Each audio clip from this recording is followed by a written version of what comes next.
नमस्कार, मैं मुनीस अलवी और आप देख रहे हैं एसआईबी न्यूज कलम की ताकत। देखें इस वक्त की बड़ी खबर। बेटे ने की थी पिता की गोली मारकर हत्या। शमशाबाद क्षेत्र के गांव हिरनेर में नारायण पहलवान की हुई थी हत्या। हत्या में प्रयुक्त हुई पिस्टल शंकरपुर प्राइमरी स्कूल के पास तालाब से हुई बरामद। मृतक पहलवान के ताजगंज क्षेत्र में किराए पर रह रही एक महिला से अवैध संबंध की हुई थी। पुत्र को जानकारी। 22 वर्ष पूर्व से अवैध संबंध थे नारायण पहलवान के। महिला के बैंक खातों की पासबुक, राशन कार्ड में सभी जगह पर पति के रूप में नारायण सिंह यादव का नाम था अंकित। 2013 में मृतक पहलवान द्वारा महिला को एक प्लाट टीडीआई सिटी के पास दिलाया गया था। पुलिस टीम द्वारा उपरोक्त महिला से पूछा करने पर ज्ञात हुआ कि पिछले 22 साल से नारायण सिंह ने दूसरी पत्नी की भांति आगरा में किराए पर रखा हुआ था और स्वयं ही वहां आता जाता था, जिसके चलते नारायण के छोटे बेटे के मन में अपने पिता के प्रति हो गई थी नफरत, जिसके चलते 23 जून को छोटे बेटे ने पिता की गोली मारकर की थी हत्या।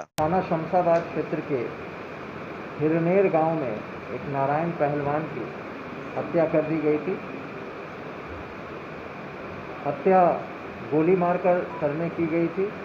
मुकदमा दर्ज करने के उपरांत एसपी ईस्ट के नेतृत्व में सीओ और थाना प्रभारी और सर्विलांस की टीम को लगाया गया था। इस व्यक्ति की जितनी भी उस घटना के संबंध में जो भी कनेक्शन हो सकते हैं, उन सभी की छानबीन की गई थी। आज उस हत्या का सफलतापूर्वक अनावरण करते हुए उसके बेटे, जिसने हत्या कर दी थी गोली मारकर, उसको गिरफ्तार कर लिया गया है। हत्या में प्रयुक्त जो पिस्टल है उसको आरोपी बेटे के निशानदेही पर बरामद कर लिया गया है। उनके निशानदेही पर कुछ आधार कार्ड, कुछ आईडीज और एक बैनामा भी बरामद कर लिया गया है। उसे जेल भेजा जा रहा है।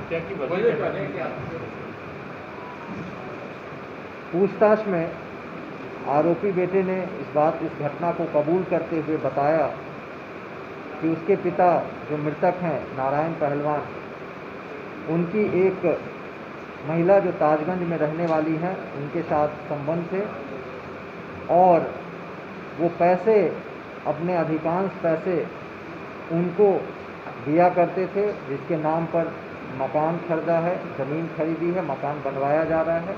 परंतु नारायण अपने घर में अपने बेटे को, दोनों बेटे को परिवार के लिए पैसा नहीं दिया करते थे और इसी बात से क्षुब्ध होकर उसने 23 तारीख की शाम को हत्या करने की प्लानिंग की और 23 तारीख की रात में उसकी गोली मारकर हत्या कर दी। इस मुकदमे में वादी भी है योगेंद्र, पुलिस को कैसे शक हुआ योगेंद्र से, कैसे पुलिस योगेंद्र तक पहुंची?